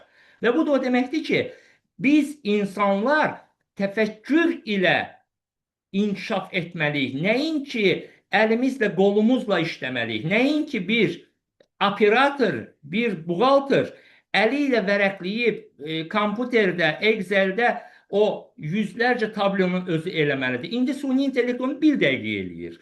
O buğaltır isə vaxtını daha səmərəli istifadə edərək daha yaxşı avtomatlaşdırmanı qurmaq üçün işləyir. Və gələcək yeni peşələrlə gəlir bizə. Yəni ki, intellektual peşələrlə bizə gəlir. Nəinki biz yapışmalıyıq ki, ancaq bizim evimizə bir sahə müfəttişi gəlib qapımızı döyməlidir və bizə gəlib elektrik sayğacımıza baxıb elektriyi ölçüb və ya qaz sayğacını ölçüb, su sayğacını ölçüb bildiriş verməlidir bizə. Qaz sayğacı özü internetlə qoşulsun mərkəzə, nə qədər elektrik, qaz, su istifadə etmişik ötürsün və o çek də telefonumuza gəlsin, biz də onu onlayn şəkildə ödəyək. Nəyə görə bizim qapımız döyülməlidir və o sahə müfəttişləri yayda, qışda, soyuqda, o çöllərdə cəmaatın qapısını döyməlidir. Hazır onun yerinə intellektual bir peşələrdə işləsələr, onların da həyat standartları daha da yaxşılaşacaq.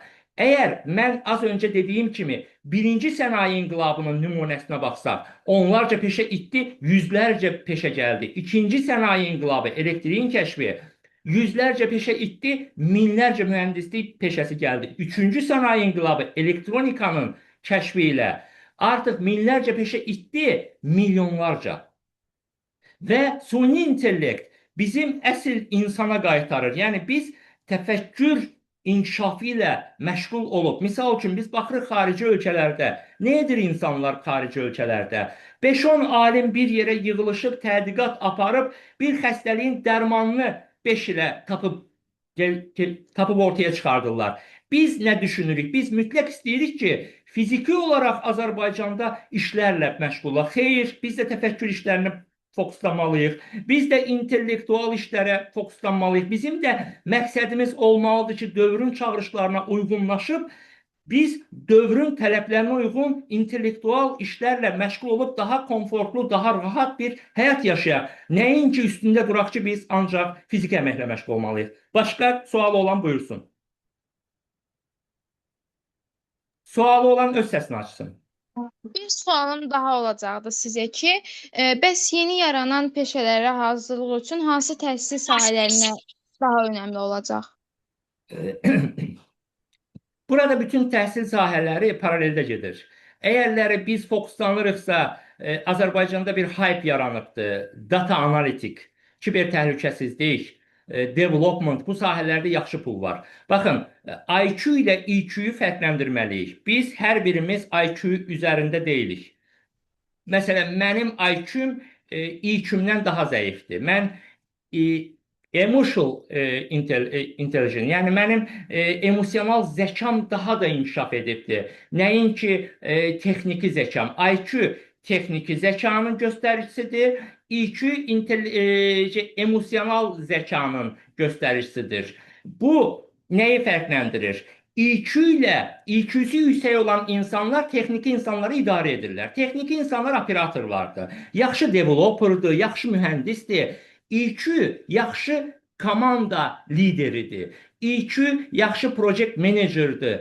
EQ yaxşı rəhbərdir, sinerji qura bilir, sinerji yarada bilir, insan faktorunu düzgün idarə edə bilir. Yəni ki, hər kəs IQ-ya fokuslanıb ayda 3000, 5000, 10000 maaş almağı düşünür. Amma emosional zəkası yüksək olan insanlar, texniki zəkası yüksək olan insanları idarə edirlər, onlara rəhbərlik edirlər. Yəni, EQ daha da əhəmiyyətli və vacibdir ki, EQ daha çox liderliyə fokuslanır. Yəni, EQ-sü inkişaf edən insanlar komanda bacarıqlarında vizyoner insanlar olurlar. IQ insanları daha da tutalım ki, texniki yönümlü, güclü və bunların hər birisi uşaqlıqdan aşkarlanmalıdır. EQ də yaxşı pul qazanır, IQ də yaxşı pul qazanır. Yəni, texniki zəkası, matematikası, fizikası yaxşı inkişaf etdirə bilən uşaqları texniki zəkada inkişaf etdirməliyik. Yəni, dəqiq elmlərdə inkişaf etdirməliyik.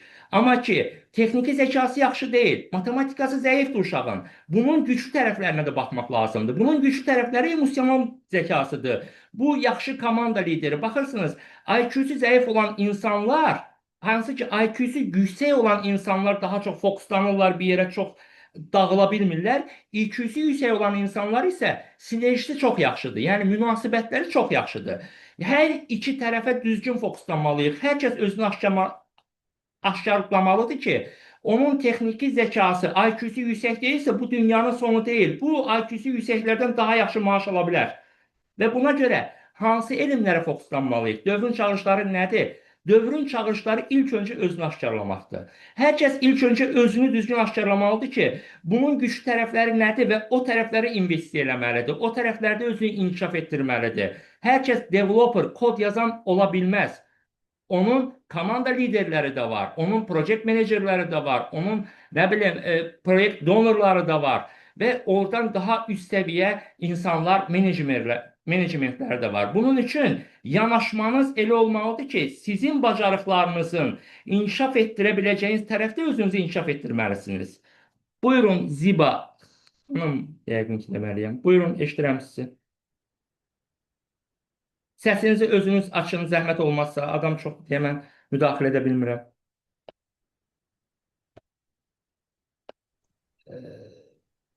Səsini özü aça bilər rahat bir şəkildə. Xanım səsinizi açın, sualınızı verin. Tamam, açana qədər mən danışım onda. Yəni sualınıza yekun cavabım odur ki, hər kəs öz sahəsində texniki bacarıqlar əldə etsin, rəqəmsal bacarıqlar əldə etsin. Yəni biri mühəndisdirsə, o mühəndisliyi atıb informasiya texnologiyalarına yönəlməsin. O öz sahəsi üzrə rəqəmsal bacarıqlar, hard skilllər, soft skilllər, yəni yumuşaq bacarıqlar, peşəkar bacarıqlar öz sahəsi üzərində əldə etməyə çalışsın. Çünki bütün elmləri, süni intellekt və yeni texnolojik imkanlar paraleldə inkişaf etdirir. Əgər yaxşı bir diş doktorusunuzsa, bu sahədə də müəyyən texniki bacarıqları inkişaf etdirə biləcək süni intellekt alətləri var və başqa alətlər var. Cərrahiyyə həkimsiniz, simulyasiyalar var. Məsələn, tarixçisiniz, daha yaxşı alətlər var. Yəni, hər kəs öz sahəsi üzrə inkişaf etsin və dövrün çağırışlarına ayaq uydurmağa çalışsın. Elvin bəy, burada 2 sual var. İstəyirsiniz mən oxuyayım. Xanımlar sualı verməyə çəkinirlər. Deməli, bir sualımız sağlamlıq mövzularında AI-dan istifadə edərkən nələrə diqqət etməliyik? Çox təbii. Buna cavab verim, sonra keçin o birisinə. Qısa cavablar verəcəm. Yəni ki, vaxt məhduddur. Sağlamlıq mövzusunda süni intellektə müraciət çox təhlükəlidir. İlk öncə qeyd edək ki, xüsusən xanımlar dieta məsələlərində süni intellektə müraciət edirlər. Bu çox səhvdir. Çünki biz hər hansı sağlamlıq mövzumuzda ən primitiv dieta, dəri xəstəlikləri, hər hansı əlimizdə bir yara çıxdı, hər hansı bir sızıntı oldu. Bunları süni intellektə soruşaraq, süni intellekt bizim qan təhlilimizi almayıbdır və ya bizim haqqımızda, bizim bədənimiz haqqında, orqanizmimiz haqqında bir məlumatı yoxdur. Hansı ki, hər birimiz bilirik ki, biz hər hansı bir doktora getdiyimizdə mütləq ki, bizim qan təhlillərimizə görə bizə münasibət bildirir. Misal üçün, eyni şeydən əziyyət çəkən, yəni eyni bir xəstəlikdən əziyyət çəkən, dəri məsələlərindən əziyyət çəkən 2 insan doktora getsə, o doktor hər birisi üçün ayrı yanaşma edəcək. Niyə? Çünki onun qanında nəyi azdır, nəyi çoxdur, nə təsir elədi və bunun üçün süni intellektə müraciət etmək çox böyük bir səhvdir. Çünki süni intellekt ümumi yanaşma edir. Akademik mənbələrdən aldığı məlumata görə sənin əlindəki qızartı buna əlamətdir. Amma onun dərmanı, bəlkə sizin qaraciyərinizdə problem var, bəlkə başqa bir orqanınızda problem var ki, dəriyə təzahür elədi. Bunun üçün süni intellektə müraciət etmək böyük bir səhvdir və tövsiyə edərəm ki, heç kim öz sağlamlığı barədə süni intellektə müraciət etsə belə informasiya üçün etsin, amma qəti şəkildə tədavidə özündə istifadə etməsin, mütləq ki, doktora fokuslamaq. Növbəti suala eşitmək istəyirəm. Salam, axşamınız xeyir. Axşamınız xeyir. Bir sualı mənə maraqlanır. Məsələn, süni intellekt bizim işlərimizi asanlaşdırsa da, amma biraz insanın beyninin inkişafına qarşısını mı alım deyir, izlədirmi deyir. Adi məsələn, bu Waze proqramını maşında istifadə edərkən bir müddətdən sonra həmişə getdiyimiz ünvanları, əvvəllər məsələn Waze-siz də getmişik də, amma bir müddətdən sonra görürsən ki, özün beyin... Eləcə də məsələn, uşaqlar məktəbdə bu istifadə etdiyi sayədə e, sərbəst bir iş görə bilmirlər. Möhtac qalırlar. Buna necə İçəridə münasibət verin, mən münasibət bildirim. var? Düşünün ki, Bakının içərisindəsiniz və deyirsiniz ki, Waze istifadə etmək və ya ki, digər naviqasiya proqramlarını istifadə etmək beyni tənbəlləşdirir. Haqlı ola bilərsiniz. Bəs siz ilk dəfə getdiyiniz bir Moskva şəhərində, bəs siz ilk dəfə getdiyiniz Fransanın hər hansı bir şəhərində, Amerikada, Avropada bu tip texnolojik alətlər sizə nə qədər böyük töhfə verə bilər? Düşünün. Yəni siz o texnolojik aləti harda necə istifadə etməyinizə özünüz qərar verməlisiniz. Elə bir yerdə ola bilərsiniz, orada qəribsiniz və heç yeri tanımırsınız.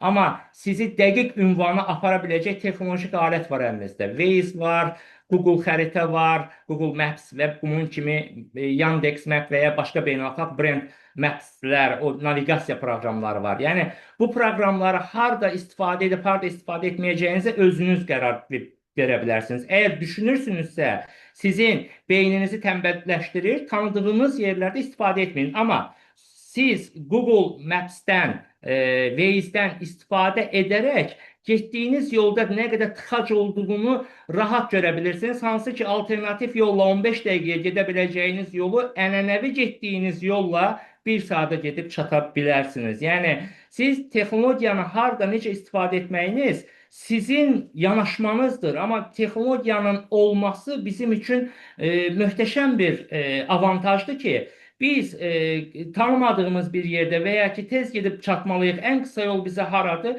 Bunun üçün naviqasiya proqramları münbit bir alətdir. Amma beyni tənbəlləşdirməyə də xüsusi münasibət bildirəcəm. Tənbəl insanı süni intellekt tənbəlləşdirər. Aktiv insanı, özünü inkişaf etdirmək istəyən insanı süni intellekt çox qabağa aparar. Çünki insan şuuru, insan beyni kiçik uğurlar gördükcə daha böyük uğurlara can atır. Amma tənbəl bir insan, necə ki, az öncə təhsil barədə bir tələbə ola bilər ki, müəllim nə tapşırıq verirsə, süni intellektin cavabını alır, heç oxumadan, baxmadan müəllimə verir. Və ya ki, müəllimin tapşırığını süni intellektə işləyib, öz yanaşmasını edib, özünün əlavə tutalım ki, əvvəlki praktikalarını oraya əlavə edir, daha başqa axtarışlar edir və ən yaxşı nəticəni verərək ən yaxşı qiyməti alır. Süni intellektə prompt yazırıq biz, prompt. Bu o deməkdir ki, süni intellekt bizdən komanda gözləyir. Yəni bizim yanaşmamızı gözləyir və süni intellekt bizim yanaşmamızı təkmilləşdirir. Bizi niyə tənbəlləşdirsin ki, biz tənbəl deyiliksə? Biz tənbəliksə bizi tənbəlləşdirəcək süni intellekt. Amma aktiv isə süni intellekt bizi çox qabağa aparacaq. Başqa sual. Ümid edirəm ki, sizi sualınıza düzgün cavab verə bildim və sizi təmin edə bildim cavabla. Mənim bir sualım olacaqdı. Buyurun, eşidirəm. Bildiyimiz kimi texnologiya sürətlə inkişaf edir. Bəs bu inkişaf nəticəsində gələcəkdə peşələrin strukturu necə dəyişə bilər? Süni intellekt yaxın gələcəkdə daha çox ritun işləri əlimizdən alacaq. Ritun işlər nəyə deyirik? Qanunla münasibət bildirilmiş məsələlər. Misal üçün, hər hansı bir HR qanunla münasibətdə ancaq fəaliyyət aparır. Özünün heç bir yanaşması ola bilməz. Bir HR-ın Nazirlər Kabinetinin və Sosial Əmək Nazirliyinin verdiyi qaydalardan kənara çıxması qanun pozuntusudur. Bu, ritun bir əməliyyat sayılır. Buğaltırın qanunla, qaydalarla tərtib olunmuş vergilərin yazdığı, bizə verdiyi, Nazirlər Kabinetinin təsdiqlədiyi qaydalardan kənara çıxması qanun pozuntusudur. Və süni intellekt ancaq bu ritun işlərə fokuslanır ki, ritun işləri alsın. Amma ritun işləri aldıqdan sonra bizə qalır təfəkkür. Yəni, buğaltır yox, maliyyəçi olmaq. Maliyyəçi işini süni intellekt əldən ala bilmir. Çünki maliyyəçi inkişaf etdirən, yol tapan, yeni yanaşmalar edən bir peşədir. Buğaltır daha çox operator tərəfidir. Yəni, qanunları icra etmə bir müəssisədə. Təbii ki, burada fərqli yanaşmalar var. İstehsalat sahəsi fərqlidir, kiçik kodların yanaşması fərqlidir. Burada fərqliliklər var, amma süni intellektdə yazılan şeirlərə baxın bu gün, bizə o qədər də təsir etmir. Çünki Nizaminin, Füzulinin və ya ki, Şəhriyarın və ya ki, Bəxtiyar Vahabzadənin yazdığı şeirlər qədər ruhu yoxdur. Çünki onların yazdığı şeirlərin yaşanmışlığı və ruhu var idi ki, o şeiri oxuyanda o ruh bizə toxunurdu. Amma suni intellekt yazanda bir mətn gəlir qulağımıza. Estetika var, amma ruh tapa bilmirik orada. Yəni suni intellekt nə qədər gözəl nə qədər gözəl musiqi bəstələsə, şəkil çəksə, hər hansı bir şeir yazsa, dastan yazsa, ruhumuza toxuna bilmir, nəinki bir insanın yazdığı qədər. Ona görə də suni intellekt çalışır bu günləri. Yəni suni intellektdə bəzi tənbəl insanlar şeir yazdırıb populyar olmaq istəyirlər, musiqi yazdırıb populyar olmaq istəyirlər. Nisbətən də tutur bu, nisbətən çox cüzi bir faizi. Amma bir Müslüm Maqomayevin oxuduğu musiqi ilə suni intellektin bizə təqdim etdiyi musiqi bizi təsirləndirmir. Bizi Müslüm Maqomayev daha çox təsirləndirir bizi. Onun üçün suni intellekt bütün işləri alacaq, amma ki istedadları inkişaf etdirmək, insana xas olan, misal üçün insanın inisiyativ aldığı, insanın inkişaf etdirdiyi, ki düşünün suni intellekt də insan inkişaf etdirir. Və suni intellekti insan inkişaf etdirir ki, ona yaxşı bir alət olsun. Tənbəlləri daha da motivasiya etmək qısa müddətli bir perspektivdir və yaxın müddətdə daha peşəkar bir cəmiyyət yaranacağına böyük bir ümidim var mənim. Hansı ki, gələcəyə öz peşələrini inkişaf etdirib dövrün, misal üçün, qısa deyim, intellektual yanaşma edərək, ilk sözümə qayıdıram, intellektual yanaşma edərək öz peşəsində suni intellekti yaxşı mənimsəyən, öz peşəsini dövrün çağırışlarına uyğun olaraq icra edən şəxslər peşəsində daha da inkişaf edəcək, peşəsində dövrün çağırışları ilə əyaqlaşmayan, dövrün yanaşmasını, dövrün texnologiyasını mənimsəməyən insanlar peşələrini itirəcəklər. Çox sadə. Başqa sual? Burada bir sual. Hə, buyurun, buyurun. Bax, çox təşəkkür edirəm. Çox maraqlı və dəyərli söhbətlər edirsiniz. Tez-tez belə ki, görüşlər olsa yaxşı olar. Müəllim, bax, sizə belə bir sual verib. Lap söz çıxışın əvvəlinizdə dediniz ki, çox təəssüf ki, bizim Azərbaycanlılar bu TikTok'da, Instagram'da belə platformalardan doğru istifadə eləmirlər. Daha çox əyləncə və sair və axır vaxtlarda hətta qeyd edələriniz ki, təhlükəli də olmağa başlayır bu TikTok. Bax, mən sadəcə yəni sizin fikrinizi bilmək istəyirəm. Bunu deməyək ki, kimin günahkar axtarmayaq. Yəni bunun səbəbini bax sizcə nədə görürsüz ki, bax bunu niyə başqa məsələn dövlətlərdə bu qədər deyil, amma məhz bizdə belədir. O siz deyən kimi LinkedIn-dən biraz az istifadə edirik. Daha çox belə şeylər. Necə deyim, savadlılığımız mı azdırmı, yoxsa məktəbdəmi, təhsilimizdə? Amma maşallah testlər eləyirlər. Məsələn, baxırsınız ki, bir çox ölkələrin uşaqlarına da, məsəl tələbələrinə baxanda görürsünüz ki, bizim bu qəbul imtahanlarında olan testlərdəki suallar dəhşətə gəlirlər ki, bu necə, heç məktəbdə olmayan materiallardan da suallar verirlər. Yəni ki, demək istəyirəm ki, yəni təhsil sistemi qurulub yaxşı, amma nəyə görə insanlarda beləçinə yəni ki, beləçinə də cıvızdaşmadır ki, məsələn, lazım olan, bax, əlimizdə texnologiya var, hər şey var, satışlar elə nə eləyə bilərik, amma ki, istifadə edirik əyləncə üçün, nə bilim, yaxşı olmayan şeylər üçün. Yəni, şəxsən sizin fikrinizi bilmək istəyirdim. Çox sağ olun. Təşəkkür edirəm. Mən əslində bəlkə də bu sözlərim bu çıxış üçün deyil, amma çox səmimi bir suala səmimi cavab vermək istəyirəm. İntellektual işığı olmayan insanların da özünü bəyənisini almağa, özünü necəsə göstərməyə bir emosional ehtiyacı var. Hansı ki, öz intellektual kapitalı olmayan insanların tək əlindəki qalan şeydə öz ya o cılız düşüncəsi və ya ki, özünün vücudunu sərgiləmək olur. Və daha çox biz TikToka girdikdə, hansı ki orada özünü ifadə edə bilməyəcəyim vəziyyətdə sərgiləyərək, hər hansı səslər çıxardaraq, bir-birinə, nə bilim, bir xanım, bir bəydir, absurd şəkildə geyiniblər, bir-biri ilə absurd şəkildə söhbət edirlər və onlarca insan, yüzlərcə insan şir atır onlara, nə bilim, mən TikTokda yoxam, tapa bilməyəcəksiniz orada. Mən heç fake hesabım da orada yoxdur. Birmənalı şəkildə qarşıyam və TikTok çıxandan bəri Azərbaycanda qarşıyam.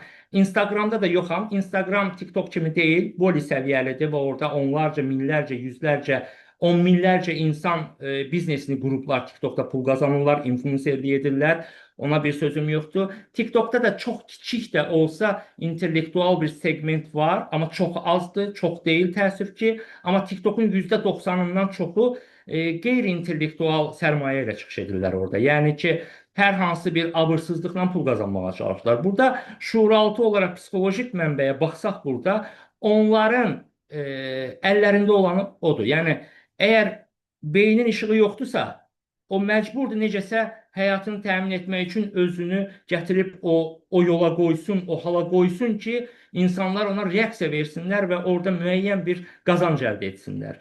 Nəticə etibarilə intellektual sərmayəsi olmayan insanların əlindəki tək sərmayə təəssüf ki, öz görünüşü qalır və onunla pul qazanmağa çalışır. Onun üçün elm, təhsil çox önəmlidir. İntellektual sərmayə çox önəmlidir. Bacara bildiyiniz qədər özünüzə, öz vaxtınızı ayırın.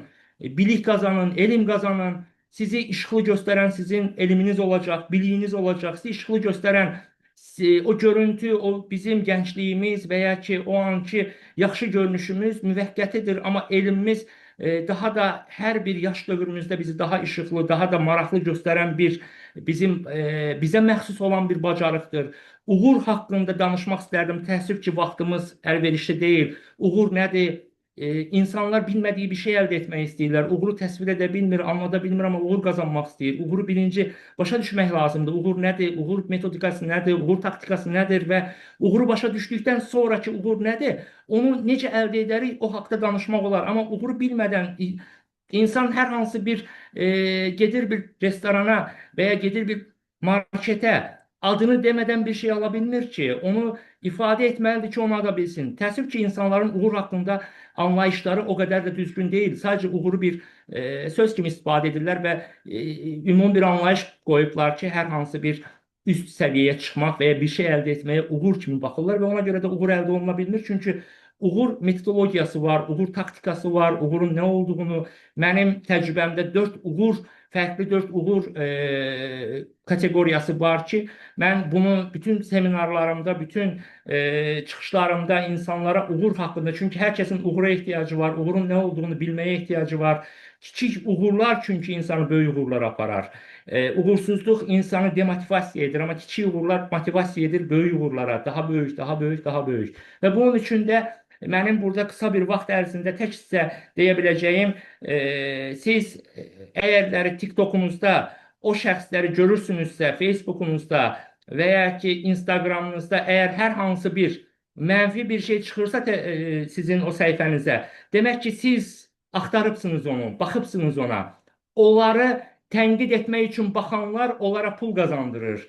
Onlara daha çox giriş qazandırır və onlar sizin tənqid adı altında maraq göstərib də görüm orada nə edirlər deməyinizlə pul qazanırlar. Baxmayaq, maraqlanmayaq, biz öz sosial şəbəkələrimizi açdıqda orada ancaq faydalı məlumatlar çıxsın, negativlərə baxmayaq ki, negativlər heç böyüməsin, çünki o negativləri böyüdən biz özümüzü intellektual göstərən insanların görüm onlar nə edirlər, baxım görüm orada nə abırsızlıq edirlər deyə baxdıqca onlar daha da böyüyəcək, daha da inkişaf edəcəklər. Ümid edirəm ki, sizə cavab verə bildim. Hər nə qədər etik normada bunu ifadə etməyə çalışsam da. Təşəkkür edirəm. Tamamilə cavab verdiniz. Çox sağ olun. Siz sağ olun. Buyurun.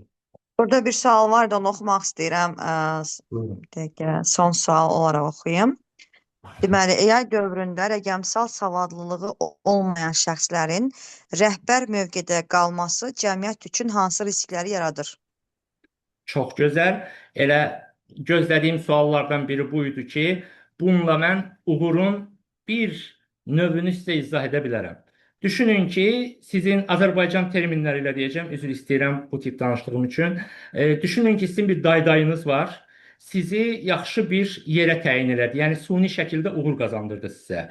Əgər potansiyeliniz yoxdursa, suni intellekt yox, heç kim sizə kömək edə bilməz. Potansiyel birinci qabağa getməlidir ki, uğur arxasınca getsin. Suni yaranan bir uğur potansiyel olmayanda uğuru aşağı çəkir. Suni şəkildə qalxıb hər hansı vəzifə əldə edən insanlar qısa müddətlikdə onlar sizi demotivasiya etməsin. Gerçək uğur potansiyeldir. Potansiyelinizi inkişaf etdirməlisiniz. Güclü tərəflərinizi inkişaf etdirməlisiniz. Suni şəkildə kiminsə daydayı, kiminsə bir qohumu, kiminsə əlaqəsi əgər ona bir uğur yaradırsa və onun potansiyeli orada yoxdursa, həm özünü, həm də ona o şəraiti yaradan insanı bu gün də olmasa sabah pis vəziyyətdə qoyacaq və onların hər ikisi mövqelərində sarsılacaqlar. Onun üçün bu tip məsələlər, yəni suni şəkildə uğur əldə edib əldə edənlər sizin motivasiyanızı aşağı salmasın. Bunlar müvəqqətidir. Mütləq ki, hər kəs öz çabasınca, hər kəs öz cəhdin qədərində gün gələcək öz layiq olduğu mövqeyi, layiq olduğu həyat standartını əldə edəcək. Əgər əldə edə bilmirsə, mütləq ki, qayıtsın, öz biliklərini yoxlasın ki, o bəlkə də o gəlmək istədiyi nöqtəyə hər hansı çatışmayan bir mövqey var və o mövqeyi əldə etmək üçün o boşluğu doldurmalıdır. Qısacası bu da uğur izahlarından biridir ki, eğer suni uğur dediğimiz şey budur. Suni uğur yaratılır. Potansiyel varsa suni uğur gerçek uğura çevrilir. Potansiyel yoktursa uğur potansiyelin olduğu yere kadar aşağı düşür. Bu kadar. Bir yazını oxumaq istəyirəm. Növbəti webinarımızda uğur haqqında sizi dinləmək istərdim, yazıb Natiq bəy. Və bir sualımız da bayaqdan izləyicimiz verir. Onun sualını da oxumasam haqsızlıq olar.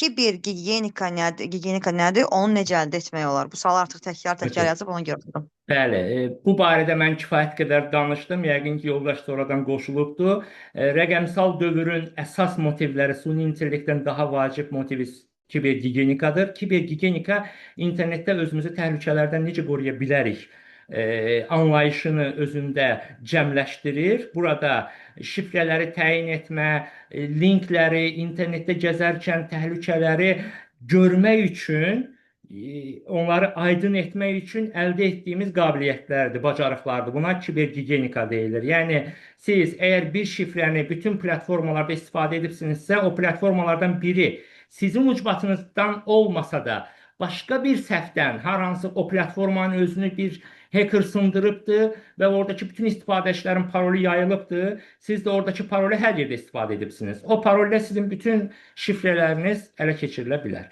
Və bunun kimi bir çox, yüzlərcə, minlərcə mənanı, bacarığı, hadisəni ifadə edən cəmə kibergigiyenika qaydaları deyilir ki, kibergigiyenika qaydaları sizi internetdə təhlükələrdən qoruyacaq bacarıqları sizə verilir. Necə ki, idmanda gedəndə biz özümüzü fiziki müdafiə üzərində bacarıqlar əldə ediriksə, kibergigiyenikada da özümüzü internetdə qoruya biləcək bacarıqları əldə etmiş oluruq, yanaşmaları təyin etmiş oluruq, təhlükələri görə bilmə bacarığı əldə etmiş oluruq. Az öncə ifadə etmişdim, yəqin ki, yoxuydunuz. Misal üçün bir link gəlir bizə, hər hansı bir bank adından bir link gəlir bizə. Biz bilirik ki, bax bu linkin qabağında S yoxdur. S security deməkdir, yəni güvənli deməkdir. S yoxdursa, bu link təhlükəli linkdir və ya ki, bizə gəlir hər hansı bir bankdan, o bankın adı əvvəldə yox, sonra da yazır. Bilirik ki, bunun əvvəli başqa linkdir və bu phishingdir və bunun kimi onlarca, yüzlərcə, minlərcə qaydanı, təhlükəni görməkdə bizə aydınlıq gətirən ümumi yanaşmanın adı kibergigiyenikadır və təkcə bu dediklərim yox, phishing olsun, kompüterinizin güvənliyi olsun, telefonunuzu qorumaq olsun, bunların hər birisində düzgün yanaşmanı öyrədəcək, bacarıqları öyrədəcək dərs, yəni o yanaşmanın adı kibergigiyenikadır. Araşdırın, həm özünüz internetdə bunlar haqqında öyrənə bilərsiniz, YouTube-dan öyrənə bilərsiniz, yazılı mənbələrdən öyrənə bilərsiniz, həmçinin də peşəkar kurslarda kibergigiyenika qaydasını öyrənə bilərsiniz. Hər kəsə şiddətlə tövsiyə edirəm. Yeni dövrün əsas çağırışlarından biri də kibergigiyenika qaydalarını düzgün mənimsəməkdir. Suni intellekt qədər vacibdir və əhəmiyyətlidir. Bir də bir sualımız da var. Suallar maşallah bitmir. Süni intellektdən istifadə etməyi bilən insanlarla bilməyənlər arasında yaxın 1-2 ildə ən böyük fərq nədə olacaq? Bu fərq hansı bacarıqlardan yaranacaq? Süni intellektlə düzgün münasibət qurmağı bacarmayan insanlar yeni çağrışlardan geri qalmaq deyil də, bütün yeni peşələrdən geri qalmaq mənasında. Vaxt itirəcək. Misal üçün, süni intellektdə hansı alət? Yəni, süni intellekt deyəndə ağlınıza qətiyyən ChatGPT gəlməsin də. Yəni, ChatGPT mən deyərdim ki, ilk onluqdadır. Hətta bəzi spesifik məsələlərdə yoxdur.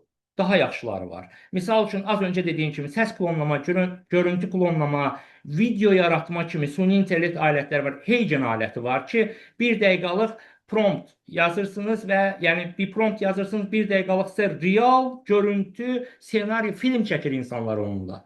Bunu ChatGPT, Gemini, Grok və digər böyük süni intellekt alətləri bacarmır. Bunu spesifik Heygen və Heygen kimi süni intellekt alətləri bacarır. Və ya ki, səs klonlamada müxtəlif spesifik alətlər var ki, ChatGPT heç onlara yaxın da gələ bilmir. Yəni, çox uzaqda onlara. Yəni, ChatGPT süni intellekt böyük dil modellərində ilk onluqdadır.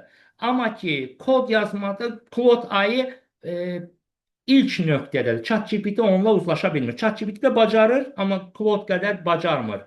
Məlumatları, aktual məlumatları əldə etməkdə Grok ən yaxşıdır. Çünki o daim X platformasına aiddir və X sosial şəbəkəsini daim axtarış edir. Oradakı son məlumatlarla sizin yazdığınıza uyğun olanları oradan verir. Yəni, biz hansı süni intellekt alətini doğru bilməliyik? O ki, qaldı bunu heç bilməyən insanlar. Bu böyük bir problemdir. Bunu heç bilməyən insanlar iş tapmaqda problem yaşayır. Çünki hər bir sahibkar istəyir ki, özünün əməkdaşı çox bacarıqlı olsun. 10 dənə insan bir vakansiyaya müraciət edəcək, onların misal üçün 3 dənəsi və ya 5 dənəsi süni intellektdən çox yaxşı istifadə edən olacaq. O 5-i, digər 5-i avtomatik artıq sahibkarın marağını cəlb etməyəcək. Bu 5 mübarizə aparacaq. Bu 5-dən də 3-ü süni intellekti professionalca, yəni avtomatlaşmağı bacara bilən alətləri bilirsə, o 3-ü daha avantajlı olacaq, ikisi də ələnəcək. Üçün arasından daha peşəkar, professional və ya ki, öz işinə uyğun olan yaxşı alətləri bilir. Məsələn, üçü də peşəkardır, amma ikisi süni intellektdə kodda yaza bilir. Amma bir dənəsi onun alındığı işə görə yaxşı alət bilir. Yəni sahibkarın marağı o işə görə bacarığı, süni intellekti istifadə edə bilən adamda olacaq, nəinki o birisi kod yazan adam. Yəni, yanaşma, sahibkarın yanaşması dəvət etdiyi vakansiyaya görə, o peşəyə görə bacarıqların toplusudur. Nəinki bu tərəfdə biri, misal üçün, fizikadan alimdir, amma buna bu lazım deyil. Yəni, o bəlkə fizika üzrə bir yerə getsə ayda 10.000 qazanacaq, amma bunun verdiyi 1000 manat, 2000 manat sırf o lazım olan peşənin onun o lazım olan yerdə inkişaf etdirməkdir və ona uyğun adam alacaq. Bunun üçün də süni intellekti az öncə qeyd etdiyim kimi hər kəs öz peşəsinə uyğun inkişaf etdirməlidir və öz peşəsinə uyğun ən doğru aləti tapmağa çalışmaqdır və mən çıxışımın ən başından bura qədər süni intellekt alətlərinə yanaşmanı çox vurğuladım. Yəni, hansı alət hardan, necə? Bax, bu məsələ çox önəmlidir. Yəni, süni intellekt ChatGPT-dən ibarət deyil, Google-un Gemini-sindən ibarət deyil. Daha geniş vizyonunuz olmalıdır. Ümid edirəm ki, cavab verə bildim.